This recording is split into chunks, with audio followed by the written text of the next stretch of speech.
Bienvenido Aurelio, que se une a la clase. Bienvenidos todos, buenos días. Bienvenidos nuevamente a una clase más eh, en esto de Acame a Cristo. Eh, Como ustedes bien saben, nuestro lema es aquí tu paz. Y eso es básicamente lo que queremos, que ustedes encuentren la verdadera paz a través de la palabra de Jesucristo y de la palabra de Dios. Entonces, vamos a arrancar con nuestra clase hoy. Eh, Como todos sabemos, hemos venido avanzando en la ley y el evangelio, en el curso de la serie de las enseñanzas de Jesús. Y para arrancar nuestro curso, como siempre, vamos a arrancar con una oración.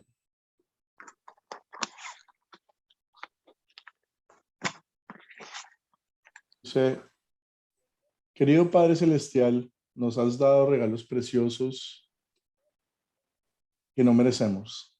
Hoy consideramos tu regalo de las personas que nos has puesto como autoridad sobre nosotros y el regalo de la vida. Convéncenos de nuestro pecado y danos el alivio del mensaje de tu Hijo. Guíanos a una apreciación más profunda de nuestros regalos tuyos, perdón, y ayúdanos a navegar en este mundo pecaminoso, para que te honremos de la mejor manera posible. En nombre de Jesús, oramos. Amén. Vamos a dar la bienvenida a Blanca y a César que se acaban de unir. Blanca. César. Blanca, bienvenida. César, bienvenido. Que Dios los bendiga. Estamos a punto de comenzar nuestra clase. Bienvenidos sean. Bueno, vamos a arrancar entonces nuestra clase con el repaso del día, con base en la tarea que se hizo para esta clase. Entonces, una pregunta para todos. ¿Cómo resumió Jesús la ley entera?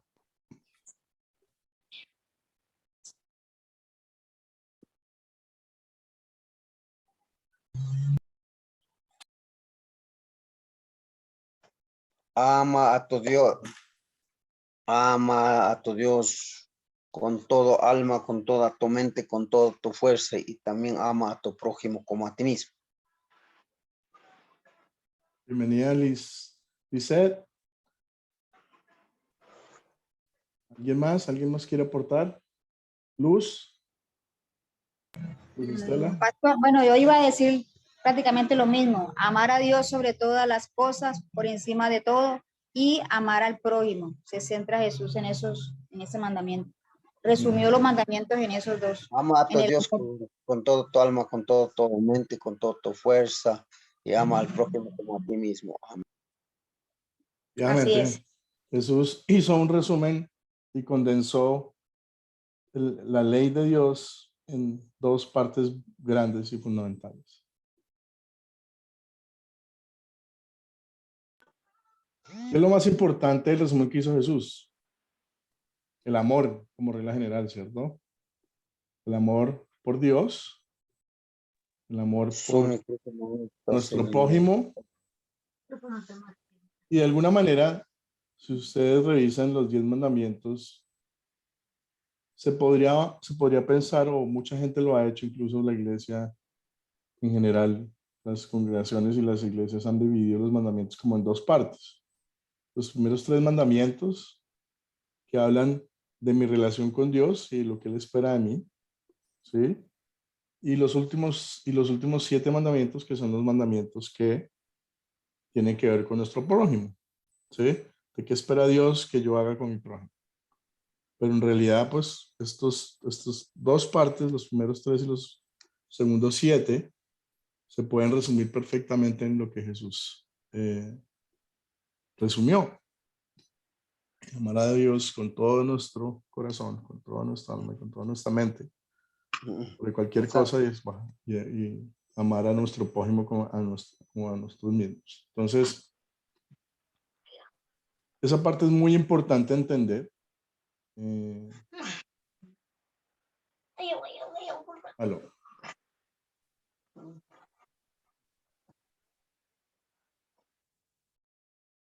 Entonces, Sigamos. Aparte de nuestros padres, ¿quiénes son algunas de las autoridades incluidas en el cuarto mandamiento? ¿Qué se acuerdan de lo que decía de lo que decía en el video?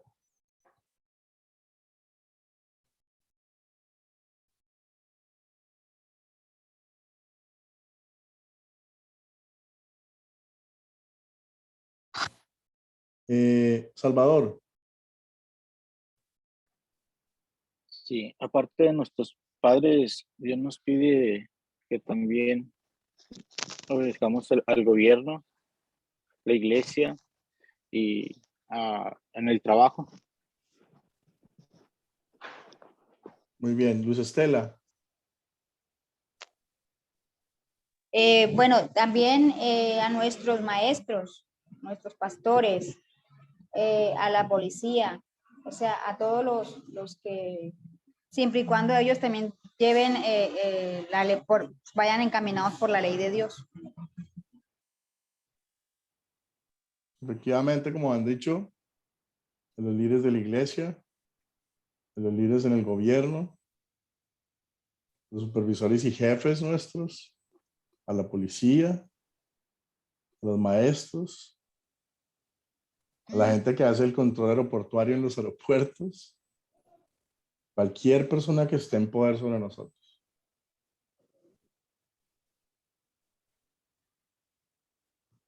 Es lo que Dios quiere que hagamos con esa ley. ¿Qué protege Dios en el quinto mandamiento?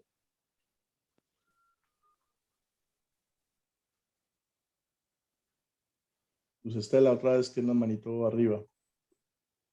Más tarde tengo chance, niño. Ahí te llamas, ahí te llamas.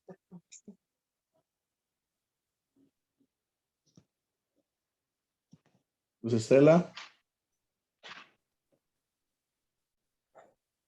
O si no, César. Sí, buenos días, pastor. Buenos días Buenos para días, todos los César. hermanos.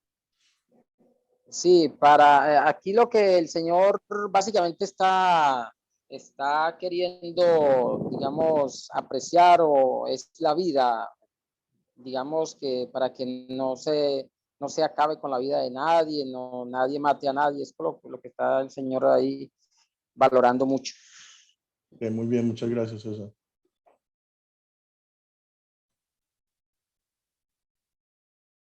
Efectivamente, como César decía, lo que persigue el quinto mandamiento, lo que Dios persigue en el quinto mandamiento es cuidar nuestras vidas y nuestro bienestar físico. Esa es la pretensión que tiene Dios. Siguiente pregunta, ¿cómo actuamos bajo autoridades malignas y corruptas? Hoy en día que es tan común en nuestros países que eso suceda. ¿Quién quiere comentar? Nosotros Ricardo. nosotros tenemos que orar por todo tipo de autoridad que hay, porque toda autoridad es puesta por Dios. Porque si nosotros oramos por los malos ya no van a ser tan malos. Los malos ya no van a cometer tantas maldades. Los malos ya no van a dictar tantas leyes que nos perjudiquen a nosotros. Es con ese fin. Gracias, Ricardo. César, veo que tiene la manito levantada todavía.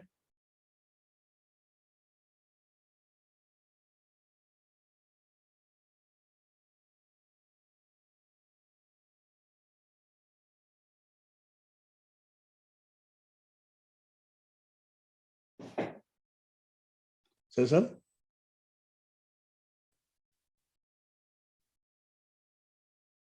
Okay, entonces sigamos. César no. Queremos actuar en amor y con respeto con las autoridades a pesar de que sean corruptas o estén haciendo el mal.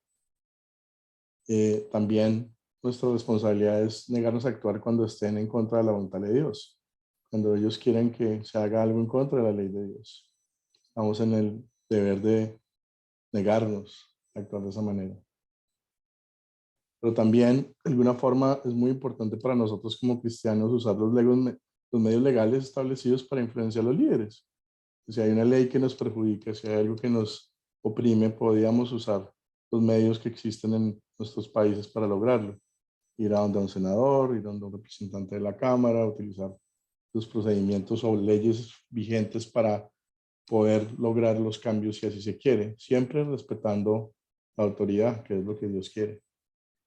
Es un poquito difícil para nosotros cumplir con este mandamiento. Yo lo podría decir, yo vivo en Estados Unidos hoy en día y ustedes sabrán que en Estados Unidos en los últimos años han habido una serie de, digamos que, tormentas políticas en este país y han habido odios y amores. Entonces, la verdad ha sido un poco difícil entender los cambios que Dios tiene para nosotros y cómo eso nos afecta todos los días. Como decía nuestro hermano antes, hay que orar mucho. Aún así, por esos gobernantes que pensamos o creemos no están haciendo las cosas que Dios quiere, pero por algo están ahí y Dios tiene un plan muy grande. No sabemos cuál es ese plan grande. Lastimosamente nuestra naturaleza humana no nos permite entender todo lo que Dios tiene para nosotros. Por eso tenemos que confiar en Él, orar y pedir por esos gobernantes a pesar de que veamos no son los mejores para que sigan gobernándonos de una buena manera. ¿Cuándo nos negamos a obedecer a los que tienen autoridad sobre nosotros?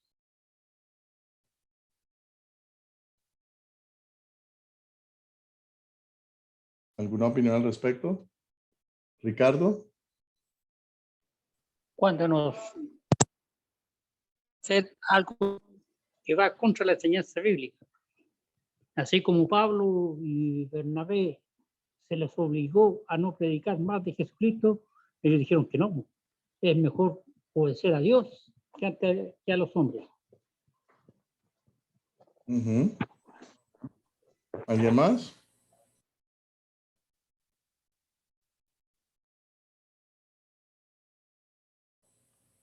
¿Alguien más quiere opinar al respecto? ¿Cuándo nos negamos a obedecer a los que tienen autoridad sobre nosotros?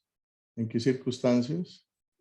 En el chat dice Paola, cuando nos llevan a cometer pecado. Paola sigue teniendo problemas con su audio. A ver, César. Sí, pastor. Hay gobiernos que prácticamente son más bien ateos. Hay gobiernos, como dice por allá la parábola de la viuda, que no temen a Dios ni respetan a hombres. Y esos gobiernos van más en contra de quizá de las leyes de Dios, y ellos hacen lo que les da la gana. Entonces ahí es donde el creyente tiene que ser maduro, ¿cierto? Para poder discernir y para poder juzgar qué va en contra de la ley de Dios, para no seguir ese consejo o ese mandamiento del gobierno, porque allí nos iríamos en contra del mismo Señor. Pero cuando la ley, el gobierno, la autoridad, pues va siguiendo los lineamientos de Dios, de la palabra de Dios, bueno, ahí no tendríamos ninguna dificultad. Entonces no vamos a obedecer es cuando ellos van en contra de la palabra de Dios. Gracias, César. Simón. Sí, maestro, yo coincido con el hermano y además añado que el apóstol Pablo decía en estos términos más o menos parafraseando que es necesario obedecer a Dios antes que los hombres. Cuando los hombres quieren ir en contra de los deseos del Señor y ponernos a nosotros a actuar en consecuencia, nosotros debemos negarnos rotundamente sin importar lo que tengamos que afrontar. Gracias. Gracias, Simón. Vamos a ver un poquito en detalle más adelante esto a la luz de la Biblia. Entonces vamos a seguir avanzar en nuestro curso. Efectivamente, cuando ellos quieren que vayamos en contra de la voluntad de Dios, es lo que todos han dicho, es lo que debemos negarnos a hacer. Digamos que pueden dar muchos ejemplos y más adelante vamos a ver algunos de ellos. Vamos a arrancar ahora, después del repaso de nuestra lección o de nuestra tarea, vamos a arrancar con la lección de una lección número 5. Estamos un poquito más allá de la mitad de la clase, del curso. Nos faltan 3 lecciones más hasta llegar a 8. y después de eso vamos a trabajar en el proyecto final. Hoy vamos a hablar un poquito más del proyecto final más adelante. ¿Ok? Entonces,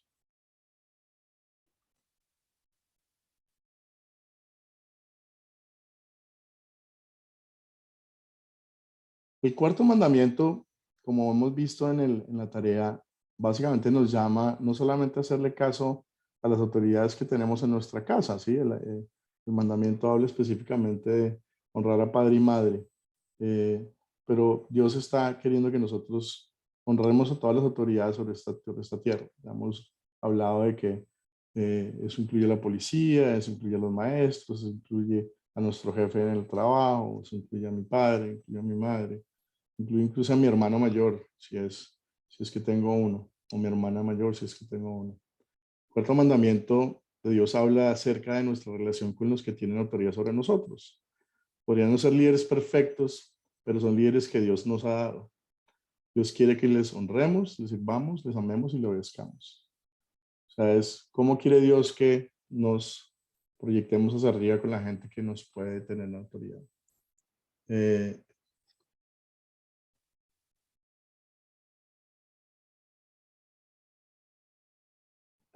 Con respeto. Señor. Con respeto. Sí, señor, con mucho respeto. A veces hay jefes que puede hacer que no nos traten muy bien, pero eso no significa que nosotros podamos devolver la misma moneda, ¿no? Al revés, por ser cristianos debemos mostrar respeto y tratar de devolver amor en lugar de un improperio o una ofensa. Es más difícil comportarse que simplemente seguir el mismo pecado, devolver la misma moneda, ¿cierto? Podrían no parecer grandes, buenas obras, pero basado en los méritos de Cristo, obedecer a los que tienen autoridad sobre nosotros complace inmensamente a Dios. Eso significa que si un niño pequeño está lavando los trastos con la madre, está haciendo una buena obra, está agradeciendo a Dios.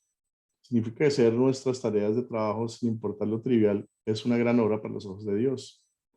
Significa que respetar las autoridades gubernamentales es muy bueno para los ojos de Dios. Todo en agradecimiento por lo que Dios ha hecho por nosotros. ¿Cuál es la motivación nuestra? Nuestra motivación es agradecimiento. Nuestra motivación es devolverle el favor que hemos recibido. Más que cumplir con la ley, es agradecerle al Señor. El quinto mandamiento nos muestra otra manera en que podemos amar a nuestro prójimo. Dios quiere que cuidemos físicamente a los que están a nuestro alrededor y que evitemos comportamientos que los lastiman. Queremos hacer esto con sabiduría para ayudarles a largo plazo. El quinto mandamiento no es simplemente no matarás, ¿sí? Es cuidar la integridad física de una persona como tal, el no dañarlo de ninguna manera, el no pensar mal acerca de la persona, no juzgar mal a la persona, ¿sí? Es un poquito más al profundo de lo que uno alcanza a leer en no matarás.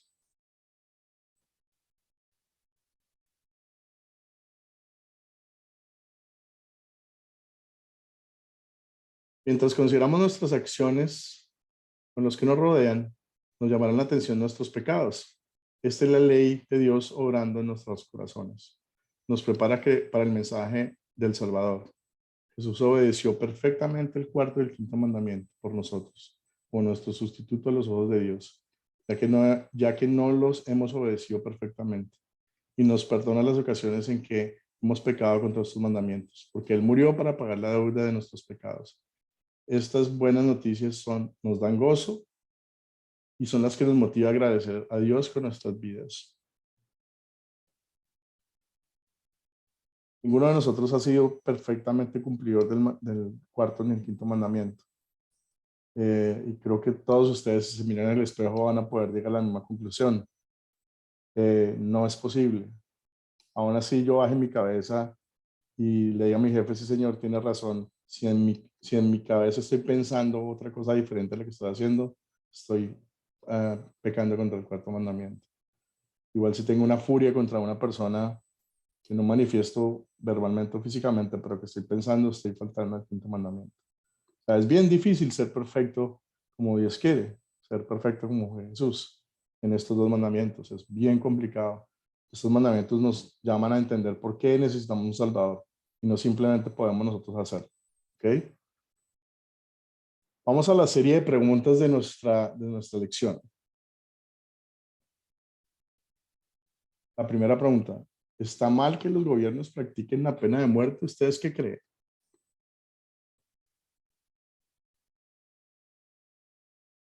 Aquí en Estados Unidos hay algunos estados que tienen autorizado la pena de muerte y otros estados que no tienen autorizada la pena de muerte. Lo mismo pasa en algunos países. A ver, tengo varios. Vamos a empezar. César. Bueno, la pena de muerte es una ley que da cada gobierno, ¿cierto? Y cada gobierno es autoritario si la ejerce o no.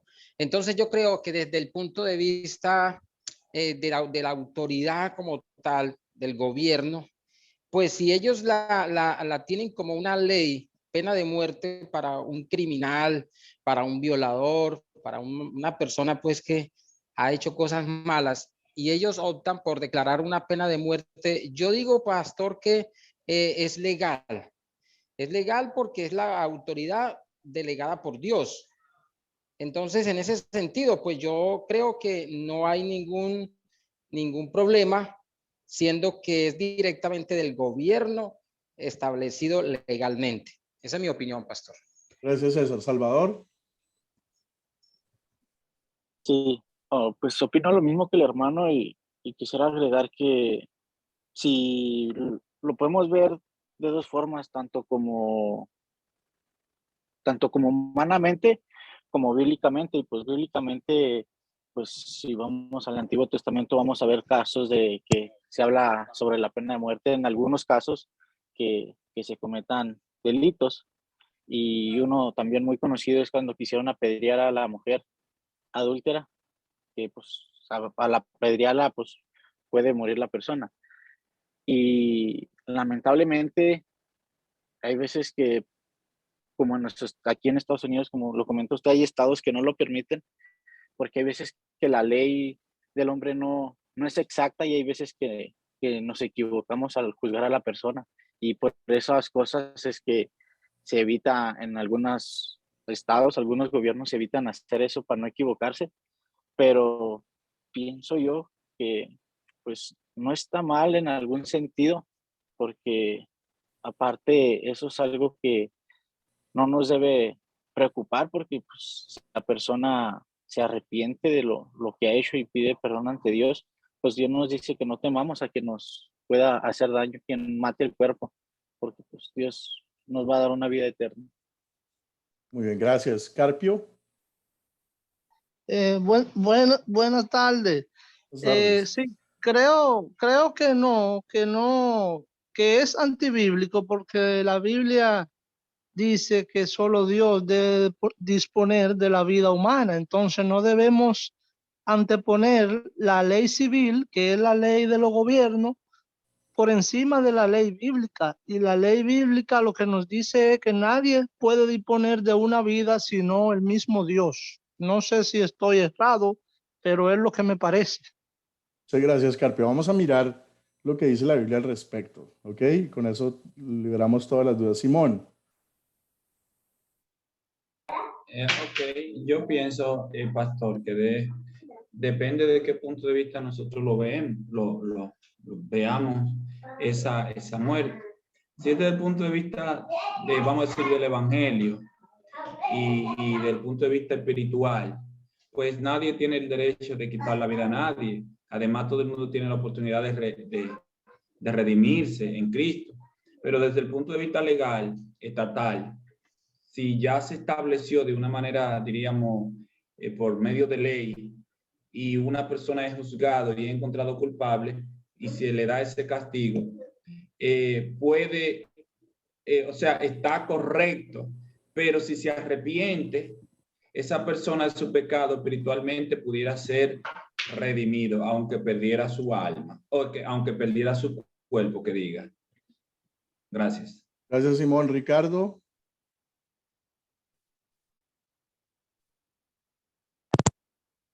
Dice, y no matarás, no hay,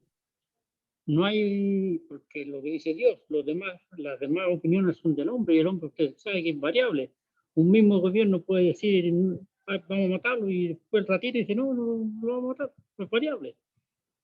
Las leyes las cambian según las comunidades de cada gobierno. Pero Dios no miente, no matarás y no matarás. Bueno, vamos a mirar qué es lo que dice Dios al respecto. ¿Qué es la pena de muerte? ¿Todos están claros qué es la pena de muerte?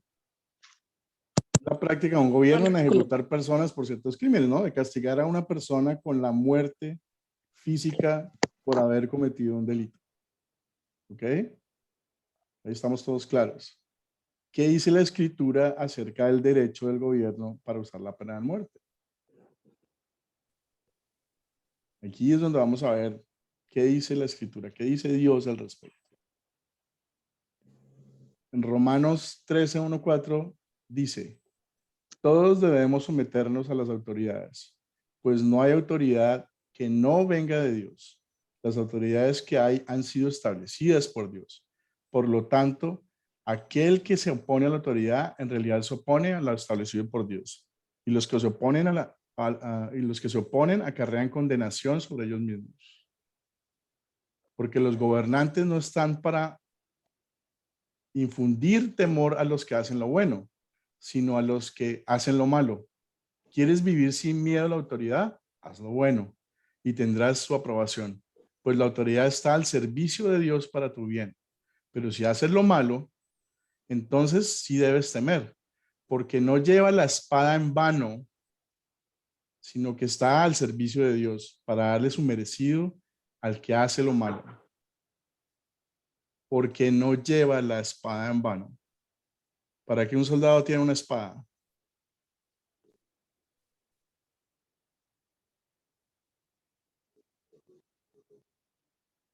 Cuando habla de la espada, aquí en la Escritura está hablando precisamente de la capacidad de castigar con quitar la vida. ¿Sí? Las espadas son utilizadas para ejercer dolor, muerte en un cuerpo.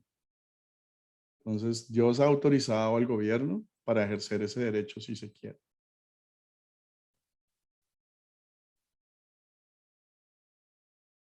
¿Tiene que usar la pena de muerte en un gobierno? Sí, pienso que sí, hermano. ¿Okay? Realmente no la tiene que usar. Puede escoger abstenerse del derecho. Sin embargo, sí es incorrecto decir que es un pecado. Como decíamos antes, alguno de nosotros tenía su opinión. Está en contra de la ley de Dios matar. Realmente en este caso particular, si el gobierno escoge matar a alguien por faltar a una ley, por la inmensidad de esa falta, no es pecado matarlo, está dado el derecho por Dios en la Biblia para que lo puedan hacer. ¿Sí? A veces también, como decía Salvador, si los gobernantes creen que la ley no es lo suficientemente buena o no hay la suficiente claridad en el juzgamiento de las personas, el gobierno se puede abstener de practicar la pena de muerte precisamente por eso. Entonces, vuelve y juega. Dios ha creado un sistema donde el gobierno es el que hace cumplir las leyes y castiga a los malvados, mientras que los buenos son protegidos por el gobierno. ¿Sí? ¿Cuáles son algunos beneficios que tiene la pena de muerte? ¿Qué creen ustedes que tengan los beneficios de la pena de muerte? Salvador. Sí, el principal beneficio que tiene la pena de muerte es que cuando una persona está en esa circunstancia puede conocer a Dios, y es cuando conoce el amor y sabe que puede tomar esa decisión que tomó el gobierno con una buena actitud, sabiendo que Dios lo ha perdonado y que no tiene por qué temer. Y lo digo porque yo he conocido personas en esa circunstancia y han conocido de Dios. Y a lo mejor de unas 5 personas que yo he conocido en esa circunstancia, una persona, no comparto sus creencias doctrinales, ella es una persona pentecostés, pero lo que sí comparto es que hubo un amor de Dios en esa persona que no sé cómo sucedió, pero le quitaron la pena de muerte, pudo salir libre y él cuenta su testimonio, pero a lo que voy es de que en esas circunstancias lo más favorable en esas cosas es que pueden conocer a Dios, el amor de Dios. Muy seguramente en lo personal para esa persona, después de estar sentenciada a muerte, y pues por lo menos aquí en la práctica en los Estados Unidos, esa pena de muerte no es inmediata, sino lo ponen en una lista y esa lista puede tomar muchos años. Entonces es como básicamente estar muerto vivo por mucho tiempo. Entonces puede tener la oportunidad de conocer a Dios en ese periodo de tiempo, efectivamente, como Salvador. O sea que para efectos espirituales, muy seguramente esa persona podría tener un chance, ¿sí? Pero en general, para lo que el gobierno está haciendo, es básicamente detener al criminal de seguir con su comportamiento malvado. O sea, si hay otra persona haciendo el mismo tipo de crimen, pues va a pensarlo 2 veces antes de cometerlo. Y igual que lo hemos venido hablando antes, la ley es un freno para que la gente siga cometiendo pecados. Esta pena de muerte es básicamente una medida extrema que va a convencer a alguien de no hacer muchas cosas, ¿sí?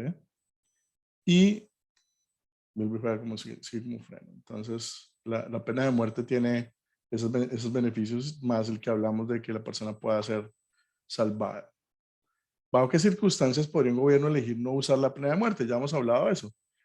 El ejemplo, el sistema judicial no es confiable, como decía Salvador. De pronto tenemos dudas de que tengamos un sistema de investigación débil, que no podamos probarle a la persona 100% su culpabilidad. Entonces, es mejor no usar la pena de muerte, entonces, sino utilizar penas largas, por ejemplo. En algunos países eso es lo que han hecho. Cuando una persona ha cometido, por ejemplo, un asesinato múltiple, entonces le dan sucesivas penas hasta que básicamente él queda encerrado toda la vida, o le dan agravantes al respecto, pero no la pena de muerte. Entonces, pasemos al siguiente mandamiento, el número 4, y hablemos de la promesa que trae ese mandamiento. ¿Qué nos dice la promesa agregada al 4º mandamiento? A ver si se acuerdan. Para que te vaya bien y tengas largos días en la tierra. Señor, honra a tu padre y a tu madre para que te vaya bien y seas de larga vida sobre la tierra. Que tengas largos días en la vida. Exacto, exacto. Muy bien, Ricardo. ¿Qué quiere Dios acerca del mandamiento, de este mandamiento?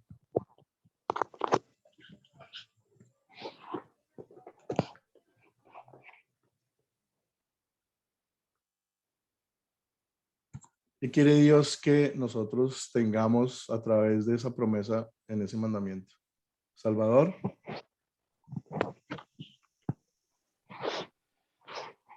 Pues que, como dice, que honremos a nuestros padres, que no los juzguemos, que los cuidemos para que nos vaya bien, porque así respetándolos podemos ser una mejor persona. No sé si sería la palabra correcta, pero pues tendremos principios de obedecer, de respetar, de no juzgar. Gracias, Salvador. Nuestro bienestar en la tierra es importante para Dios. Dios quiere que nosotros estemos bien. ¿Cómo cumple Dios esta promesa de manera natural cuando lo seguimos? ¿Qué creen ustedes?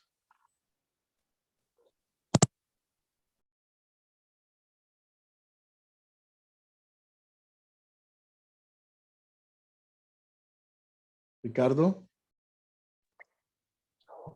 Bueno, en el caso mío, por eso yo agradezco a Dios porque me dio un buen trabajo. Yo llevo 40 años trabajando en la misma empresa.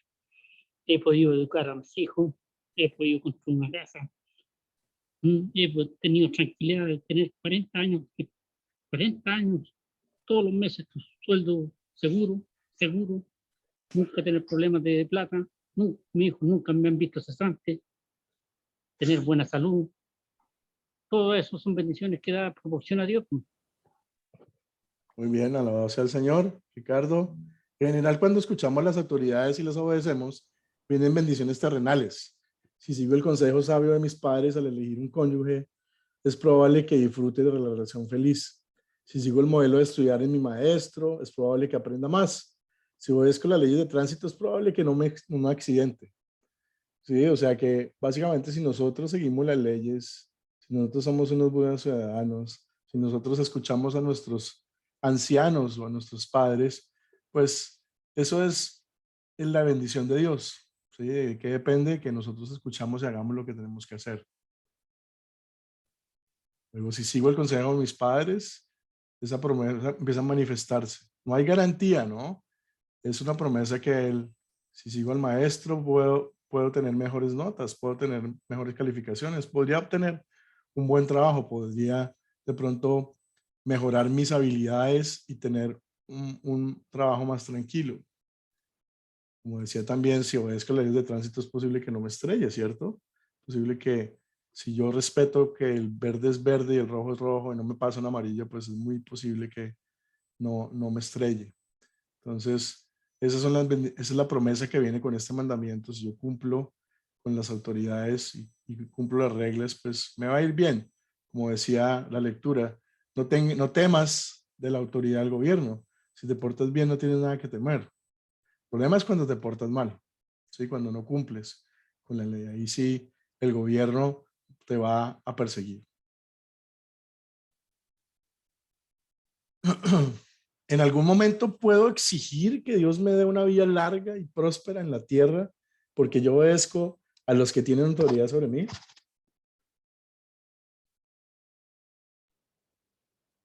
César. ¿Puedo exigirle a Dios una vida próspera y larga? No. No, porque definitivamente el mandamiento, como hemos aprendido, la ley de Dios lo que hace es mostrarnos el pecado.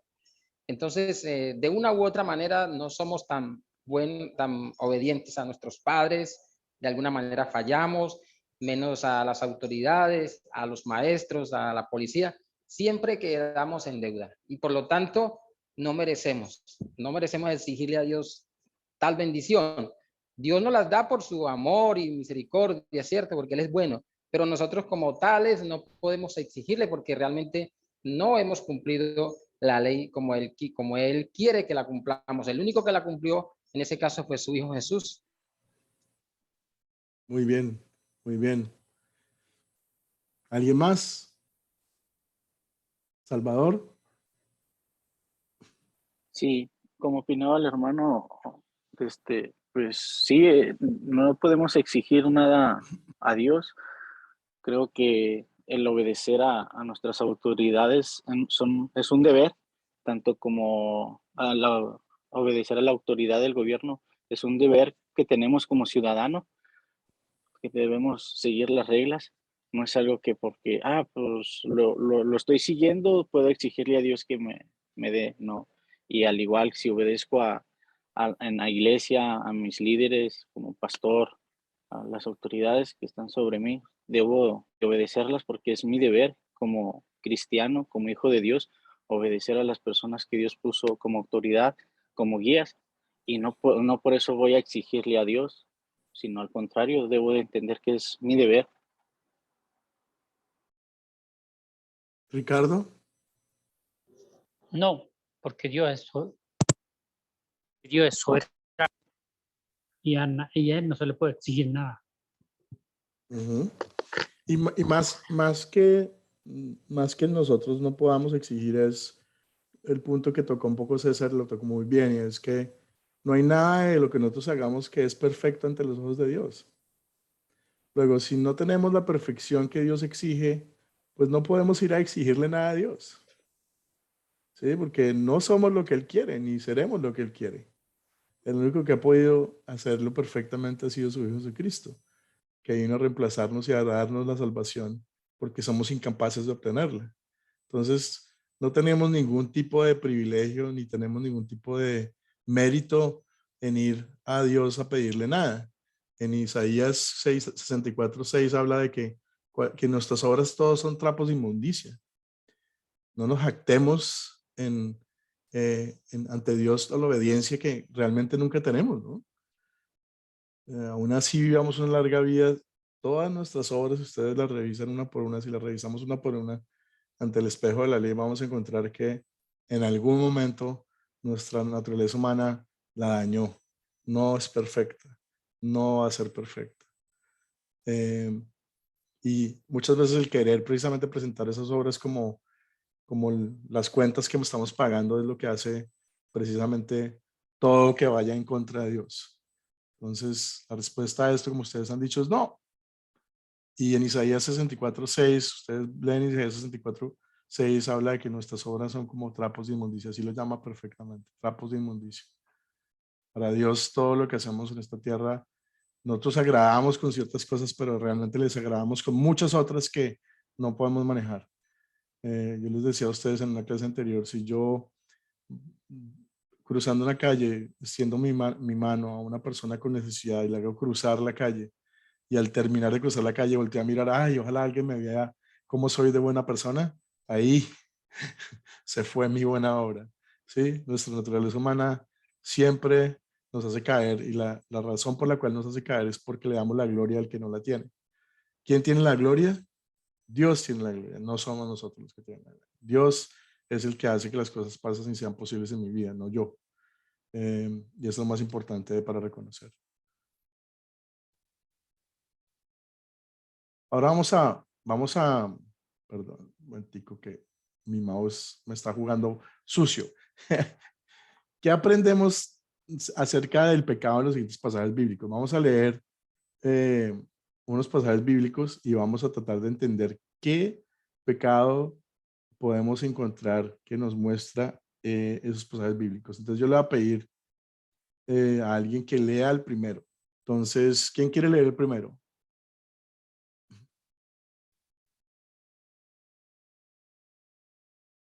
Cándido, ¿puede leer el primero? Mateo 5, 21 al 22.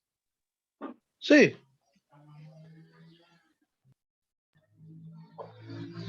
En la pantalla está, si lo quiere leer. Sí, déjeme ver.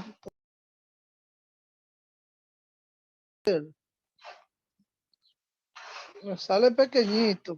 No lo puede leer, no se preocupe. Si quiere, otra persona puede leer lo que lo vea. César. Sí, pastor.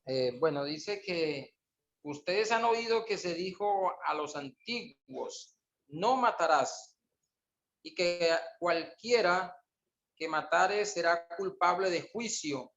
Pero yo les digo que cualquiera que se enoje contra su hermano será culpable de juicio, y cualquiera que a su hermano le diga necio será culpable ante el concilio, y cualquiera que le diga fatuo quedará expuesto al infierno de fuego.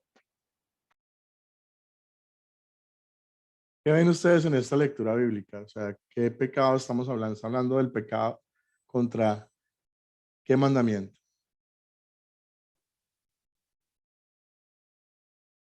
Al principio del pasaje bíblico dice, no matarás. A todo aquello que vaya a todo aquello que vaya en contra de la, digámoslo así, imagen o bienestar de la persona o el prestigio de la persona, es algo que puede considerarse un pecado contra el quinto mandamiento. ¿Sí?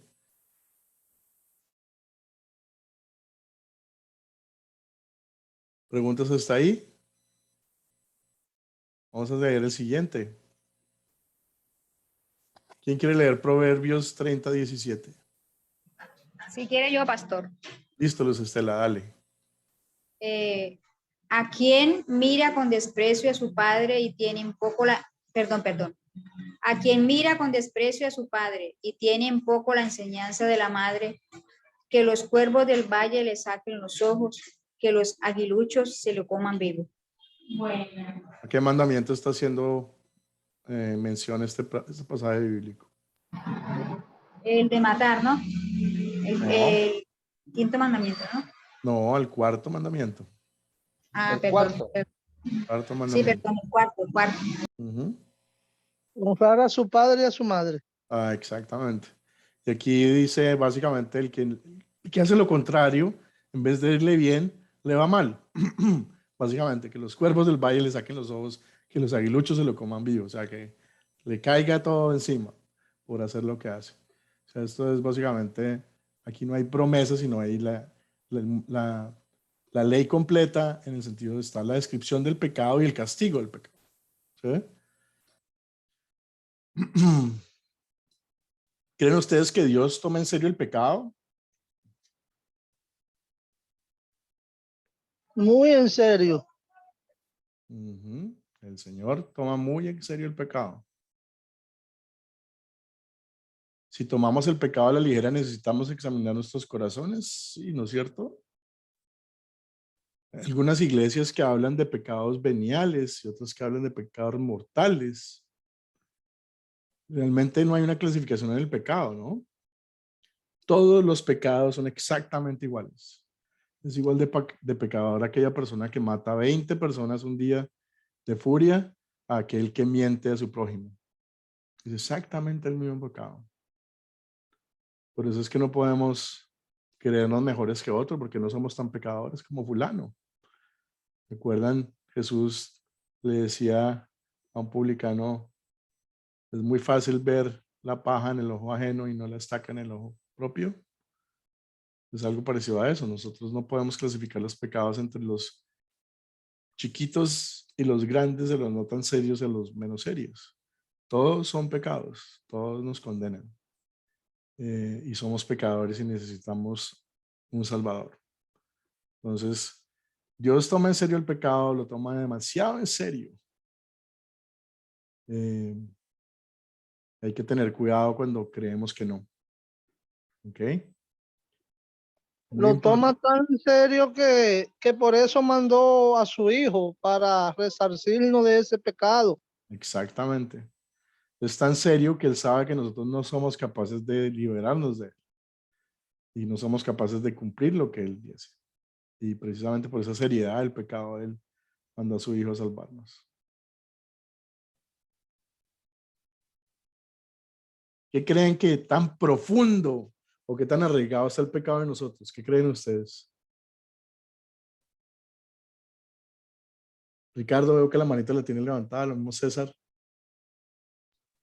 Sí, el pecado definitivamente está muy arraigado en la naturaleza del hombre, la naturaleza pecaminosa. De hecho, es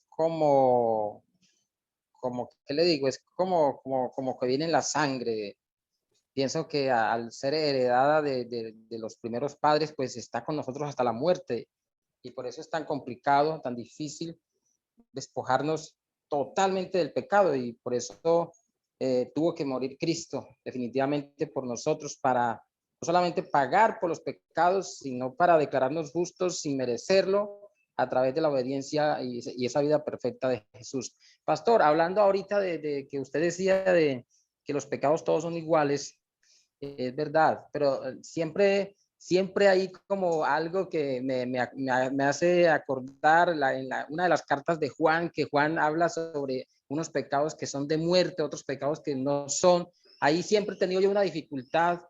No sé si de pronto usted me ayuda en esa parte, porque él Sí. dice que hay unos pecados que realmente no vale la pena orar por ellos, pero que hay otros que sí. Entonces no sé cómo, él no es explícito en esa parte. Si quiere cuando terminemos la clase podemos hablar un ratico de eso y con eso lo Ah, avanzamos así. perfecto. Entonces yo me quedo unos minuticos después, César, y podemos hablar de eso. Ok, Veo que Lisette tiene la mano levantada. Lisette.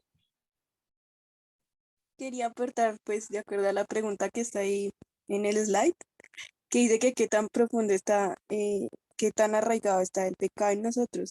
Y pues, como decía mi compañero, está muy arraigado, porque incluso Pablo, pues, que era Pablo, que fue un discípulo que tuvo mucha revelación, él dijo, aún queriendo hacer el bien y no lo hago, ¿sí? Hago el Hago mal, lo sí. mal. Entonces digo, si él que tenía tanta revelación y aún así tenía una naturaleza pecaminosa, ¿cuánto más nosotros, sí? Que a veces, muchas veces queremos hacer el bien pero hacemos lo malo porque hay una naturaleza pecaminosa en nosotros. Ujú. Efectivamente, Alicia, gracias por tu participación. No hay nadie salvo, no hay nadie perfecto. Dios considera que nuestros pensamientos y palabras son pecaminosas. Él es perfecto, Él es todo bueno, todo amor. Somos completamente pecaminosos.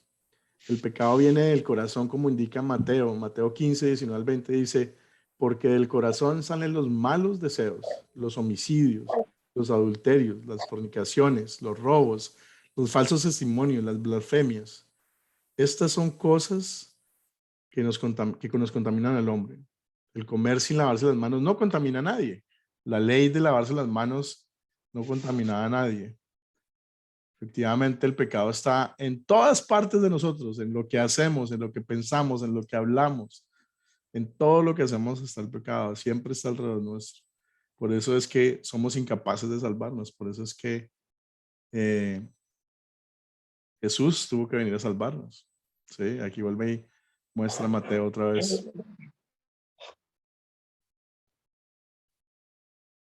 Después de todo eso, ¿cómo podemos tener esperanza nosotros? Si somos siempre pecadores, nunca vamos a poder. ¿Por qué tenemos esperanza? Por medio de la fe. ¿Verdad, Mari?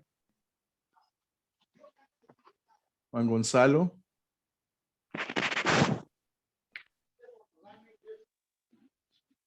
Por medio de la fe, pastor. La fe que nos regala el Espíritu Santo por gracia. ¿La fe en quién? En Jesucristo, nuestro Señor. Cristo nuestro Señor. Cándido. Exactamente. Nuestra esperanza viene por lo que Jesús hizo por nosotros, por su obediencia perfecta y por su muerte en la cruz que nos lavó nuestro pecado.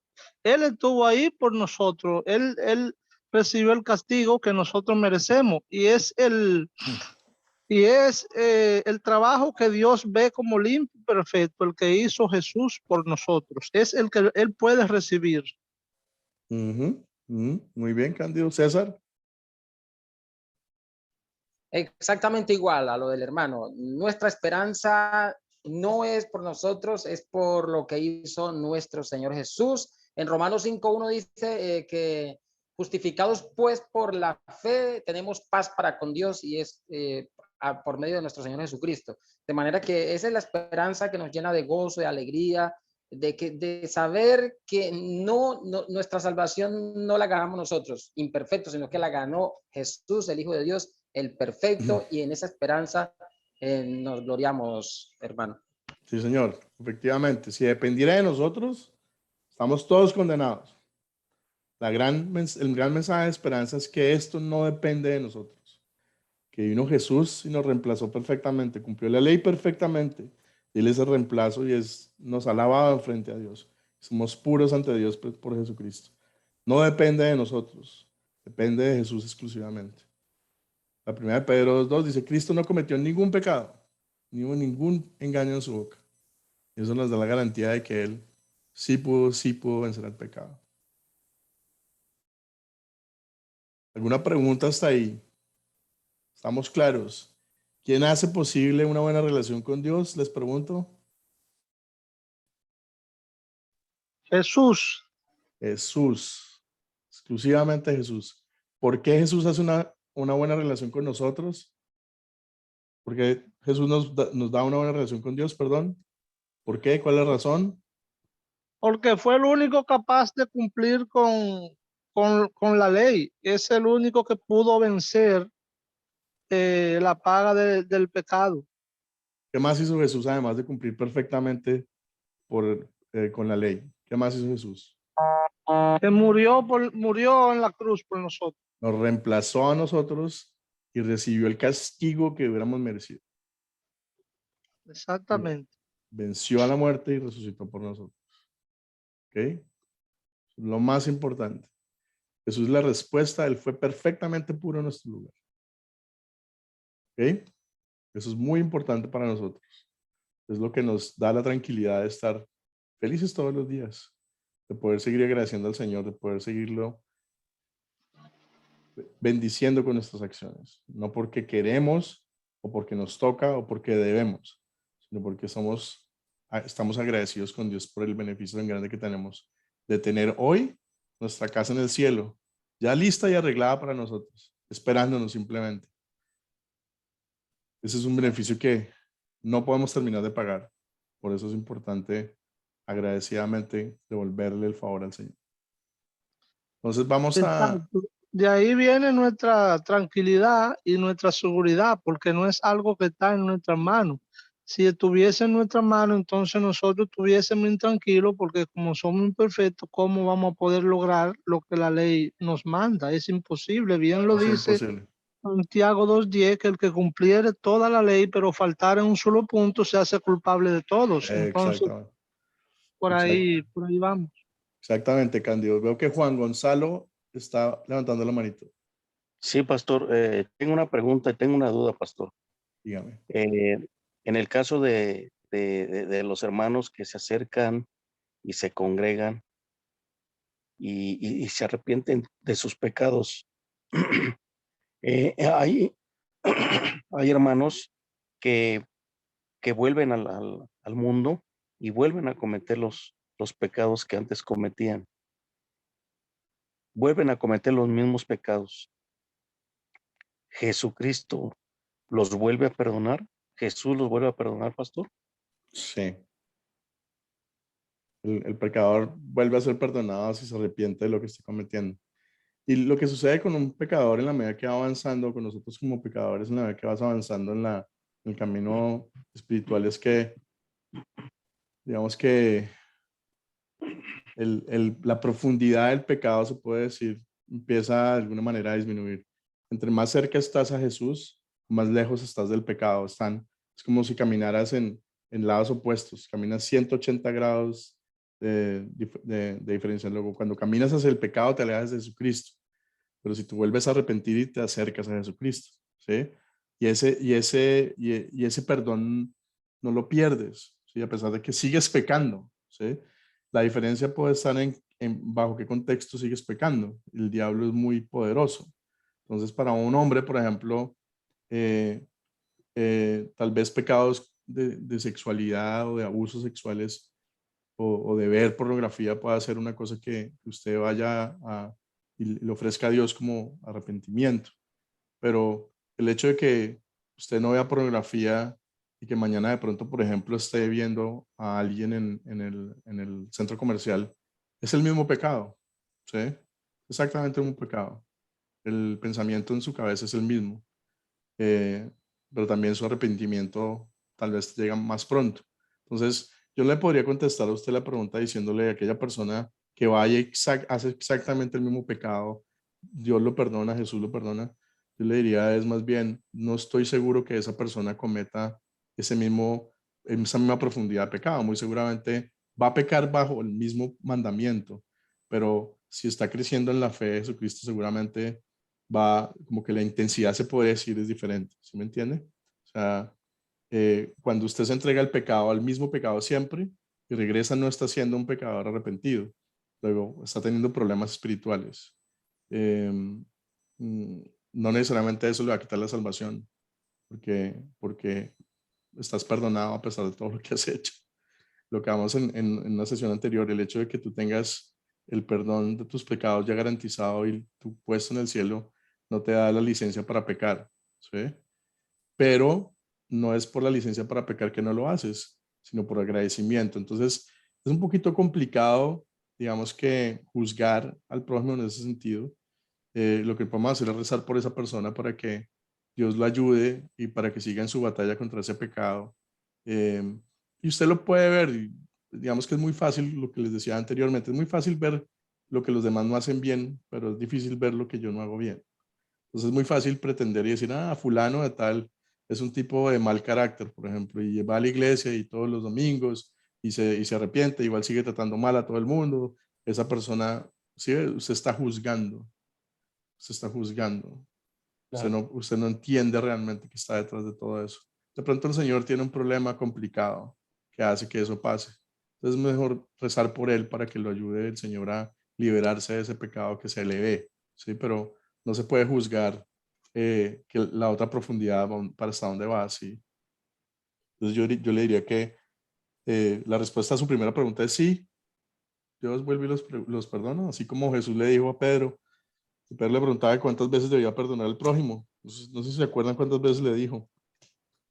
70 70 veces. veces 7. 70 veces 7, no 7 veces. Entonces imagínense. Son 490 veces, o sea que realmente no termina ni de contarles. Entonces, Claro. si nosotros como seres humanos tenemos ese número, Dios es infinito en su amor y en su gracia. Él ama al pecador arrepentido. Ojo, no es al pecador. Muchas iglesias dicen, el Señor ama al pecador, entonces todos aquí. No, momentico. El Señor ama al pecador arrepentido. ¿Sí? Porque el que está arrepentido realmente es el único que puede recibir la gracia del evangelio. Si usted no se arrepiente del pecado, no lo está viendo, no sabe la magnitud de su pecado, no entiende que está haciendo mal, pues no necesita el evangelio, porque no necesita ser salvado. Está en pecado, vive en pecado, ¿sí? Solo aquel que está arrepentido entiende que ha hecho, que faltas ha cometido en contra de Dios y que faltas ha cometido en contra de sus prójimos. Solo esa persona tiene la capacidad o la necesidad del evangelio, porque el sentirse pecador me abre la necesidad del evangelio. Luego, si se dan cuenta, como que las dos cosas al tiempo no pasan, ¿sí? Si yo soy un pecador empedernido y solamente hago eso, muy seguramente, si nadie me lo dice, no va a tener necesidad de venir a Dios, ¿sí? Pastor, me acordé de algo de ayer, pastor. Mire, no sé si vio los mensajes del Evangelio el día de ayer. ¿Sí? Un hermano, le manda un mensaje y dice que él dejó de ver a otro hermano que era muy creyente y que de repente lo vio, o que ahora que lo vio con sus dos piernas amputadas. El mensaje dice, ¿qué pasa, pastor? Estoy confundido. Es el mensaje que mandó un hermanito ayer. Y yo me quedé también confundido. Digo, bueno, si era un hermano creyente y ahora lo ve amputado de sus dos piernas, ¿qué pasa ahí? Sí, o sea, no sabemos nada más. ¿Por qué él perdió sus dos piernas? ¿Cuál es la razón para eso? Ni idea. Volvemos a caer en el juzgar a nuestro prójimo y en declararlo necio, declararlo pecador. Realmente nosotros solamente debemos mirar hacia adentro, mirar hacia nosotros. Y cuando vamos a un hermano que está cayendo en pecado, pues invitarlo con amor a darse cuenta de qué es lo que está haciendo, sin juzgarlo, porque uno no sabe cuáles son las razones que pueden haber por atrás de su comportamiento. Pueden haber razones de peso, razones para él, ¿no? Sí. Pero es muy importante tener en cuenta que no podemos juzgar a las personas sin considerar tener amor con ellos y ser care for them, tener cuidado por ellos. Claro. Bueno, vamos a cerrar con una oración hoy. Escogí de nuevo la oración matutina del Catecismo de Martín Lutero para cerrar el día de hoy. Entonces, ojalá ustedes se refieran al Catecismo para escoger algunas oraciones del día. Esta es una que básicamente es para arrancar. En el nombre del Padre, el Hijo y el Espíritu Santo. Amén. Te doy gracias, Padre Celestial, por medio de Jesucristo, tu amado Hijo, porque me has protegido durante la noche de todo mal y peligro. Y te ruego también que me conserves y me guardes de pecado y de todo mal en este día, para que en todos mis pensamientos, palabras y obras te pueda servir y agradar. En tus manos encomiendo el cuerpo, el alma y todo lo que es mío. Tu santo ángel me acompañe para que el maligno no tenga ningún poder sobre mí. Amén. Entonces, así terminamos hoy con la clase. Sin embargo, déjenme un momentico, voy a apagar la grabación para que no siga grabando.